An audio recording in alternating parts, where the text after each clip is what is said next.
Hey, ladies and gentlemen. So, I want to do a video here, as you can see by the title. Dusties bring drama, even in death. Uh huh. This is what they do. So, a little backstory here. Um, a person that I know, she divorced her husband. Um, they both at the time had a drug problem, and she had a child before a previous marriage. He's the second husband. From this marriage, they have one son. Now, the son had what you call sickle cell anemia. Now, this occurred like 10 years ago. I am so hoping that it has improved because at that time, being a young man like 19 or 20, he had a problem because the pain would come out of nowhere and it was so unbearable. Morphine was a medicine that was used, so he would try to work on jobs and he would sometimes fall asleep taking medication. So he was having a really serious time and having to take off a lot. So sickle cell anemia, this is 10 years ago. I hope it has improved. I remember thinking to myself, wow, how is he going to have a normal life to like really work and take care of himself? So it was major. It was like really severe, very, very severe. Um, so she ended up, once she got divorced, she moved in with her daughter. As quite common, you marry your average, just say a lot of times in our community, you get divorced. Black women pretty much leave with what you have. Very few, unless you're getting child support. That's about the best you're going to get, collectively speaking. So, she left the state, moved down south, and she moved in with her daughter. She began working, and she bought her son. And given his medical issue, and he seemed fine and upright with that sickle cell. Wow, it was really no joke. It was very painful. I mean, it was just imagine you're doing your thing throughout your day and then smack this pain hits. It was really just hard to watch. So my sympathies with anybody who has sickle cell anemia, any family members. That is a very serious illness to deal with. So she did keep in touch with her ex-husband, and as usual, she pretty much took care of her kids herself. All right, so she did that. They had the one child, the one son. As they divorced, they, holidays, talk, things like that. So they seem to be on, pretty good, communication level, pretty good, in a pretty good position. He died. When he died, she got the call and she went up to go, take care of things. And she's like, oh my God, he died, da da da da da. I said, oh, sorry to hear about it. So he was living in a place and he already had a girlfriend, and the girlfriend, I guess they're the same like kind of quality. She also had a drug problem. Now, he knew about his son and what was going on and all the medical issues. He knew about, as they say, all of that. He knew about it. So it wasn't like it was something, brand new. By the child being 19, sometimes she would call and say, hey, here's what's going on. I had to take him to the doctor, time off my job, can you assist? And, you're lucky to get $80. He think he's really doing something. So when he died, she flew back up to take, to I guess to attend the funeral. Now he's got a woman, all right, and this woman that he has also, she's got a drug issue. So instead of her going up there thinking she's gonna, attend the funeral, no, she had to plan the funeral. So she, along with her daughter, her grown daughter, um, went up there. So they go up there to plan the funeral, and it turns out he did have some life insurance. And she was like, wow, I was surprised that he was able to stay on a job like that long enough. I was really surprised. And so she did find out that there was a life insurance policy. They began making funeral arrangements, okay? And I believe she and her daughter, they put down some money for the funeral arrangements, and then they paid some more money, I guess maybe a few days later, however that goes. So in her mind, she's thinking, okay, he's got life insurance. I'm going to go ahead and contact the company, and thinking, okay, this is his son with this issue that he's going to be responsible. Think again. So they go ahead and make the funeral arrangements. She and her daughters, they're writing out a check. And it was more than one check because again, I think they had to like do it in parts. Understandable. So their mind is like, okay, we'll get the life insurance and then we'll get paid back the funeral. Well, as she goes to contact the job, they let her know that he did have life insurance, but guess what? Her name was not on it, which I understand, but neither was his son. The life insurance policy that he had on that job only has the name of his crackhead girlfriend. Yeah. Talk about a legacy.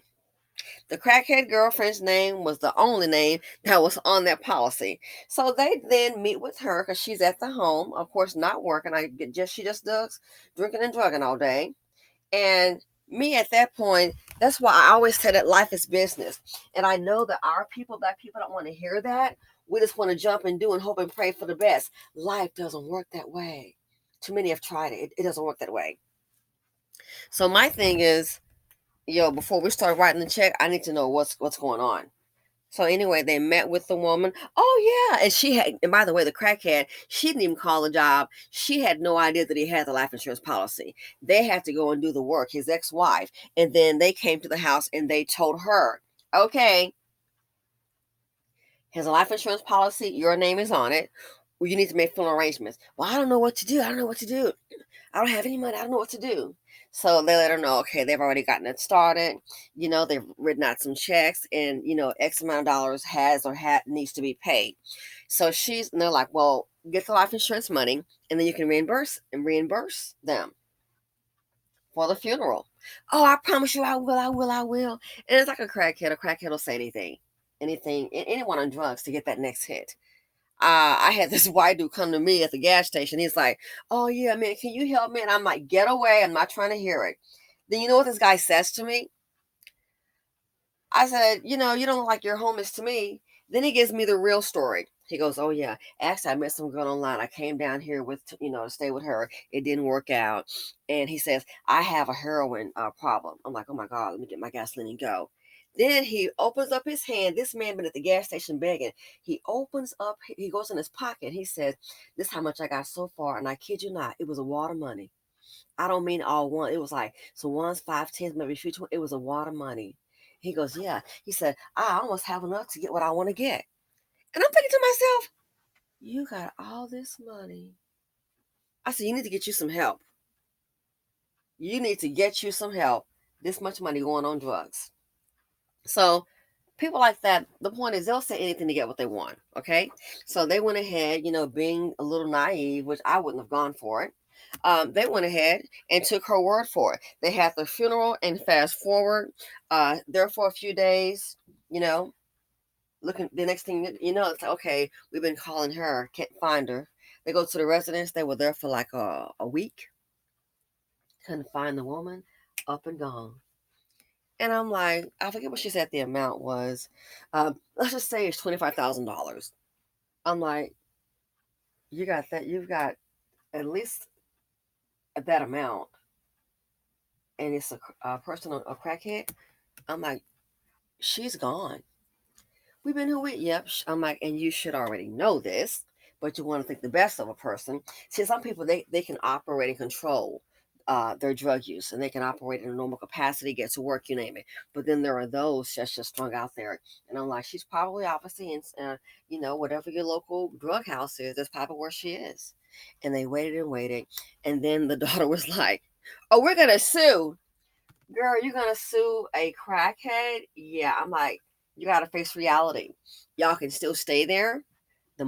She's gone. The money is gone. She knows what she agreed to. She's not coming back. She's not. It's a wrap.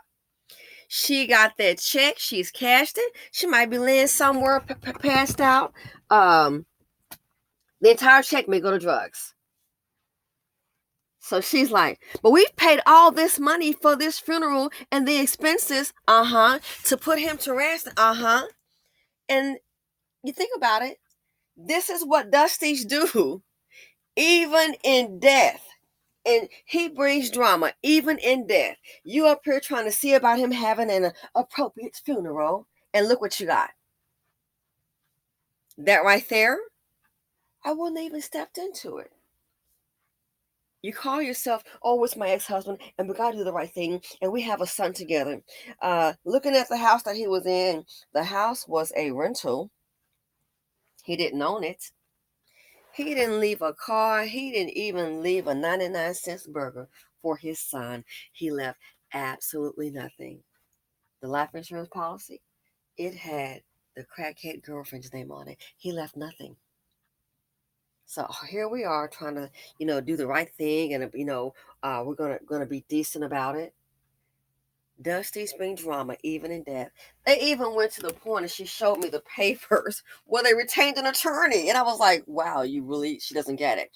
Retained an attorney talking about we're going to sue the woman, and they included the medical bills. I mean the funeral bill, the expense. Do you not understand? A person is on drugs. She has no assets. She doesn't even work. What are you going to do? Freeze the account? The money's not in the bank. The drug man got it, and that dude ain't giving no refunds. Those people do not operate when they're at that level. They're operating on a totally different system, different metric. We can't. The money, there's no checking account that you can freeze. She's not going to feel bad. You're going to appeal to her senses. You are delusional. But this is what he chose. And that's why so many people, especially black people, you get into this thing, you get tied down like you just cannot leave your family amid all the dysfunction. And then those that do leave and say, hey, you know what, I'm going to have a life. I see what's going on here. The ones that are responsible, man, they just all just, everybody just on your back, and you're so tired. That's why so many black women are tired. You have to free yourself. Be dust free. Maybe mama likes Dusties. Don't mean you don't love mama. You have to love mama from afar. When mama and her dusty boyfriend or dusty husband, oh, he needs this. You got to learn to let a man be a man. That's what she chose. Doesn't mean we don't love you, but that's what you chose. So this here, you have to live dust free. If you got a dusty and a brush, she's gonna bring you down. She really is. She's gonna bring you down. So Dusties bring drama, even in death. And you look up, all you should have done was gone to a funeral. You've paid for the funeral. You have the disappointment that he didn't leave the son anything, knowing the son has a medical condition. Some people say it's hereditary. I don't know, but it just goes to show you the mind of a Dusty. Even in death, you're trying to handle his affairs. Look what you get. So yeah, he left the life insurance policy to the drug taking girlfriend. That's who he left it to. And so as a result, here she is trying to do the right thing. They spent a couple $1,000s on a funeral. Hmm. Oh, and by the way, the lawyer that sent the letter, of course, that cost, it wasn't pro bono. So they spent a little money, for the attorney to go ahead and send the letter demanding payment. So yeah, Dusties bring drama, even in death. You try to handle their affairs? It's just not worth it. I told one lady, she said, oh, she's telling her ex-husband's affairs. I said, okay, good. I said, so what all are you doing? I said, since you're handling his affairs, because he can't, I think you need to go ahead and pay yourself. If you're going to be paying his bills every month, taking him grocery shopping, things like that, given your divorce how it went down, it's time for you to pay yourself, and he can either pay the fee or not. So look up. She ended up, because they had some money. Life is business. She ended up paying herself $500 a month. Then it went to $800 a month to handle his affairs. Sounds about right to me. Time is money. The women at the strip club getting it. No. Time is money. I said, yeah, you should pay yourself as an ex-wife. You should pay yourself because this is time and energy out of your day. And if he doesn't go for it, then guess what? That's fine. Let somebody else do it. He can't do it because he's falling apart. So yeah, so quick video. Feel free to comment, like, subscribe, and share. Again, Dusties bring drama, even in death. I'm out. Stay safe.